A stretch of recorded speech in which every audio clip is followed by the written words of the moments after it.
بیویاں مویشیوں کو پانی پلا کے گھر چلی گئی. ان کے والد صاحب نے پوچھا کہ آج تو جلدی آ گئی، خیر؟ ویسے تو بہت ٹائم لگتا ہے، سارے چرواہے سارے لوگوں کی بھیڑ بکریاں واپس جا کے پھر آپ لوگ آتے ہیں. انہوں نے کہا ایک مسافر کھڑا تھا وہاں، اس نے ہم سے پوچھا، ہم نے بتایا کہ ہم خود نہیں پلا سکتے، ہمارے والد صاحب بہت کمزور ہیں، اور بچا ہوا پانی جب لوگ چلے جائیں گے تو پلائیں گے.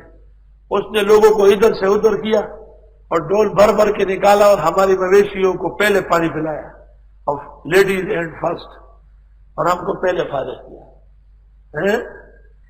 حضرت اس خواتین کو ان کے والد نے کہا کہ وہ کوئی مسافر ہے اور راستے سے گزرتا ہے، لے آئے گا، ہم کوئی خدمت کر لے، اتنے بڑا احسان کیا ہے. هل جزاء الاحسان الا الاحسان. اور آپ اس کے ساتھ احسان کریں. ایک بیٹی کو کہا کہ آواز دے دو کہ میرے ابا جان یاد کر رہا ہے، گھر لے آؤ اسے، ہم کچھ خدمت کریں، کھانا وانا کھلائے. فجاءت احداهما، آ گئی حضرت کے پاس ان میں سے ایک، تمشی علی استحیاء، چل رہی تھی حیا سے. عورت جب حیادار ہو تو کپڑا اوپر ڈالے گی، ایک طرف چلے گی، فاصلے پر رہے گی، دھیمی آواز سے بات کرے گی.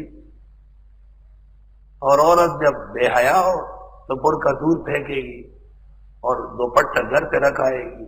وہ تو بولی پہلوان ہے، اس کو تو کبڈی چاہیے، کبڈ مارا.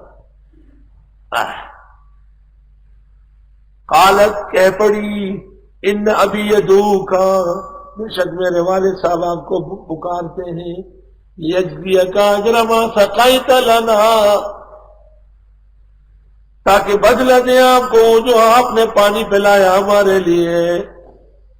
حضرت موسیٰ تو نڈر آدمی تھے، جب انہوں نے کہا میرے والد بلا رہے تو حضرت چل پڑے.